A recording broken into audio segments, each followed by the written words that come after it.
Hey, Rez here. Ang cool, no, pag lagi kang nag-iisip or meron ka ng luxury para makapag-isip, ang mangyayari sa'yo definitely is you bump into linguistic barriers because for sure if you're around my age, you've learned or mastered at least two languages. So parang kala mo ang galing-galing mo na. Parang I was thinking about kanina lang yung alam niyo ba yung smart shaming porket nakakapagsalita ng English or kunyari nag-aaral ka ng English, sensitive ka dun sa mga nagsa-smart shame sa'yo for mispronunciation or and I experienced this in high school, diba? Kasi conyotics kami nung high school. Ang mangyayari niyan, if I'm talking about like when you hit a certain language barrier in your journey of talking and speaking, parang right mahirap hanapin yung yung message, yung agency. And in my study in this studio, I figured out somewhere along my journey that agency is not in the head. So kahit anong isip mo, hindi mangyayari kung puro hanggang utak lang. Mas mangyayari pa if you stop hesitating and do things from the heart. Tapos, kung sa Tagalog, hindi mo naririnig masyado yun. Yung parang yun, gagawin mo mula sa puso, mga ganun. So, parang mga nangyari, nagiging parang sounding like kapuso shit or like yung old school network kind of marketing ng tutayism na paulit-ulit yung naging slogan hell ng Filipino, which I explain a lot in my writings. I like starting from that because mataas na yun eh. Mataas na problema yun, to be honest. Kung yun yung mga problema na talagang mapapaisip ka, halos magpatingin ka na sa langit para lang maisip mo yung next step, yung pagkatapos, yung after. That's why a lot of people you notice maybe saying, ngayon, ganito, ngayon, ganyan. Because they're trying to establish like steps along the way. Mas maganda, pababain mo. Start with a lower expectation. Kaya I'm talking about smart shaming of those people who are bilingual or multi-dialectic, more know a lot of couple of dialects. So my smart shaming dyan because it's a high school thing to do. You know, it's a cool, dati cool jokes yan eh. Yung babaratin mo yung isa for like mali yung pronunciation niya. May kwento ako dyan yung nasa ano kami noon, recollection, parang silent retreat kami ng mga kaklase ko, tapos may reading. Ano pa lang ako noon maybe 16, 17. So parang sa pagkabahaba naman ng isang paragraph na kailangan mong basahin, if you haven't encountered a word, syempre mispronounce mo and mababarok ka. And ako, as someone who knows what Baroque means, it's like a sort of rough period before the Renaissance. So, if you get what I'm saying when I'm saying that, that used to be the era. That what is the era that we came from. If you just analyze language, and I've told this to some of my friends who are like mathematicians, managers, economists, diba? Na once you start speaking actually or enjoy talking about talk or being meta, diba? Meta nga eh. Meta nga yung ginagawa nga natin. Lagi namang meta nga ang pag-usapan dito is sabi ko sa kaibigan ko, sa Brad ko, sabi ko sa kanya, alam mo, na-discover ko nakakasalita mo. You hit a certain wall. You hit a certain wall that is linguistic. Ibig sabihin naman ng linguistic is uh, may kinalaman sa semantics, words, codes, and way of speaking. Mapapansin mo yan, kahit saan naman na pasukin mo na club, meron silang way of speaking at meron na silang tumatakbong pinag-iisipan nila.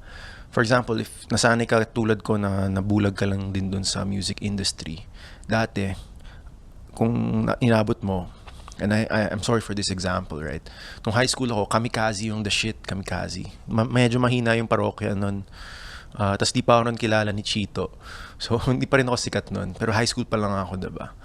Kamikaze yung the shit nun. So, parang lahat ng pinag-iisipan namin, mga kamikaze level lyricism, if you get what I mean, diba? Yung, anong album ba yun? Basta yung isang album, yung Maharot na album, diba? So, it's not that, we, of course, they're bigger artists than we are. So, and much more respected and much more versatile. Sina, I forget their names eh. Kasi I haven't really met them. Parang ang mas nakakasalamuha ko medyo sina Chito, Miranda. Pag nanonood ako ng gig nila, kwento ko na lang din, singit ko na dito is one time sa 12 Monkeys ba yun, may gig sila tapos nandun parokya, urban dub. And then yun yung mga times na nakakahalata na ako na tuwing nasa likod ako, kunyari ito yung audience, diba? Tapos nanonood tayo dun kina parokya.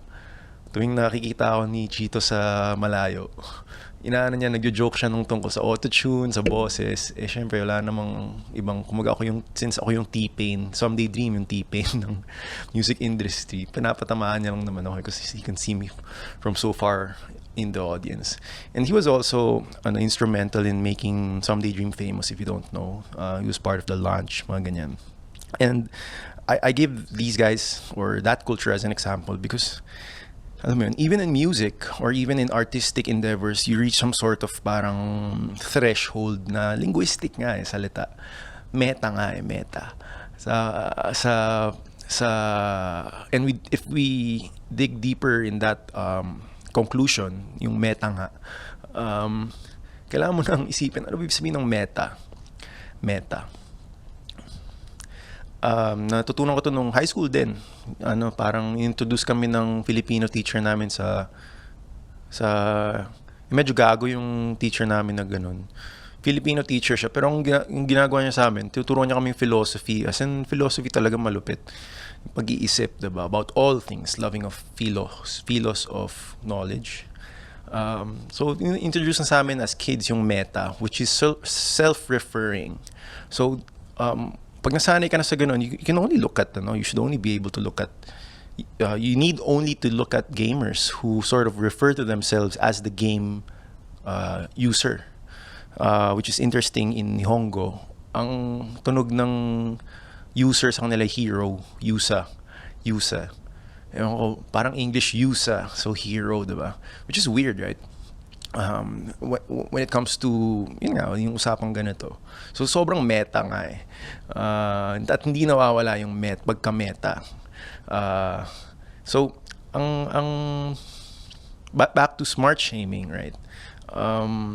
It's sort of a low level joke na to smart shame people for not being able to express properly or sound properly when the real problem is or when the real movement, yung agency nga is na to figure out if people could talk to you.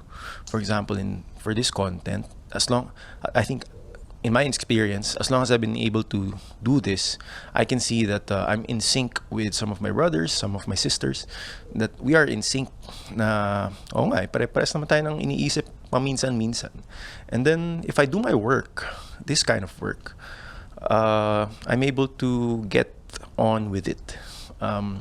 Kasing meta nga diba? I'm probably thinking that when I'm listening to this, I'm just referring to myself as the maker of this content, pero yung self ko is really out there, right? And same with you, right? If you're becoming smart, if you're becoming enlightened, that's how you actually learn to be scientific and to use your scientific mind. People figured this out 2,000 years ago, before Christ. Nalaman na nila na if you are enlightened, then you can have a scientific mind. Pwede ka na maging karpintero kasi natutunan mo na paano gumawa ng kahit ano And that's what I tell myself when I'm bored, when I feel like bland stuff are happening. Just build something. Gumawa ka ng something. Huwag ka tumambay, mag-aral ka. Or patunayan mo na sa sarili mo man lang na kahit nanonood ka lang sa screen, meron kang natututunan. Ang corny lang kasi syempre tanda ko na, pinagsasabi ko na naman yung mga ganito. Narinig mo na to sa mga teacher mo na no? Tapos kailangan mo pa ba marinig from me? Yun ang mga iniisip ko It reminds me of the second character of Sang Tien Tsuochie, yung Sama de Dorime, or Someday Dream, right? Yung second character is Tien. So, Tien, may ganyan, tapos may mid-level, tapos yung lowest level. Yung lowest level yung ganito. This isn't a gang sign. It is a character for Hito, human. or not human, people pa nga people, tao, yung ganyan, tapos may ganun sa taas. So may untugan, diba? May untugan, tapos may next level pa doon, tubig na yun sa sa pananalita ng mga kapatid. Tapos yung above pa nun, nandun actually yung mga spirito pa. So, tingnan mo lang yung character niyan, Tien. It means heaven, right? Or it means day, time. So, it's very interesting when I discovered that for myself because makita mo na drawing nga talaga Yung characters, drawing yan na talagang pinas on also in writing. So, just to push that further, just to really push that further, when you start to meld writing with speaking, pananalita, it's so hard to even smart shame yourself. It's so hard to not, it's so hard to disrespect yourself. Or so hard na maging mas bastos ka sa sarili mo. Parang nagiging based ka nga dun sa mas maraming nakakaalam. So, based on us. And that's so meta nga pa rin Yun pa rin talaga yung pinag-iisipan ko. Kasi nga, first of all, kaya ata nagkakaroon ng signalan ng cap kasi, or, that kind of analogy because nauuntog ka na talaga sa ganun Untog-untog ka na, sad-sad ka na. Parang nadikit ka na dun sa wall. Hindi ka na makababa. Parang ganun mangyayari. And I'm very grateful that natapasok ko na tong doing listening content for about 2 years because naging wide lang din yung appreciation ko. Nakikinig ako ng mga dating akala ko bakya na radio stations, yung mga maraming kanta na Michael V, mga ganun. And I start to, understand them more. Di kagaya dati nagalit lang ako kasi mas parang Tagalog sila. Parang ganun yung idea So, naiingit ako kasi hindi ko alam yung mas maraming Tagalog na words. And I think some of the people I talk to online even thank me that nakapagsalita na ako more ng Filipino daw. So it's just me being like, parang sige na nga, sasalitain ko na rin yung Filipino stuff because that's what we were born with, right? But then for me, it's always like the weaker knee. It's the knee that I won't run with. Mas makakapatakbo pa talaga ako dun sa Tagalog kasi yung Tagalog is what is spoken around here and majority rules, diba?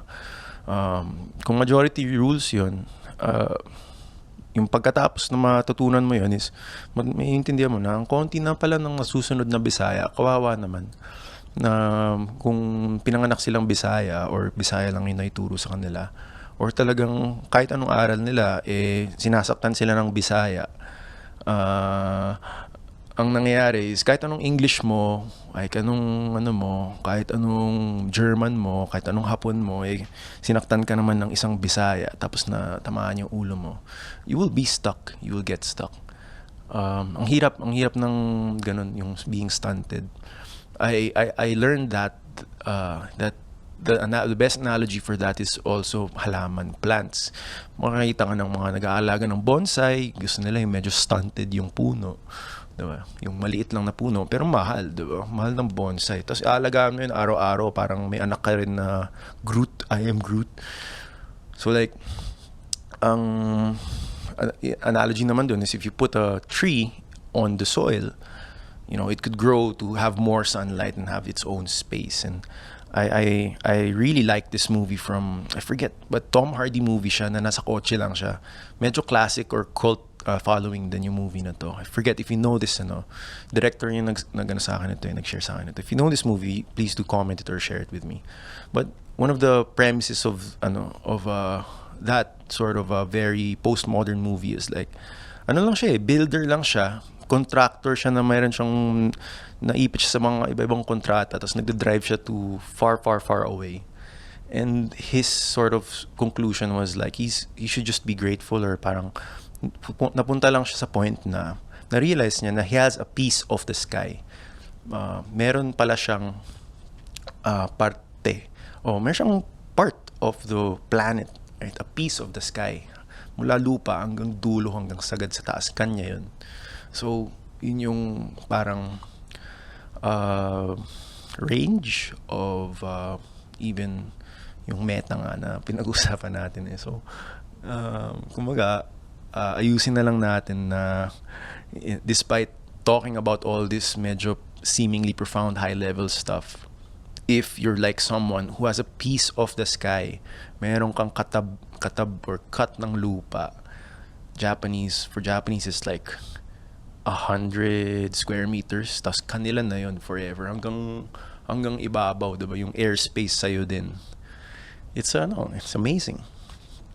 So I'll leave you with that thought. Thank you so much. My name is Rez.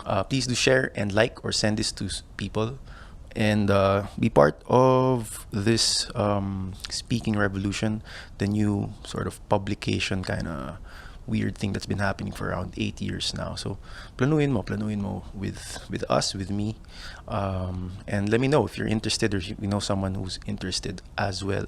Ito na yung talagang keepsake namin as like a type of people, not a group. I'm usually just doing this alone, right? And I'm doing the scrub thing, 15 minutes, 7 minute, 10 minute thing, so that those people who want something for daily could come to this kind of content and be like, hey, I got something off that. All right, see you guys soon.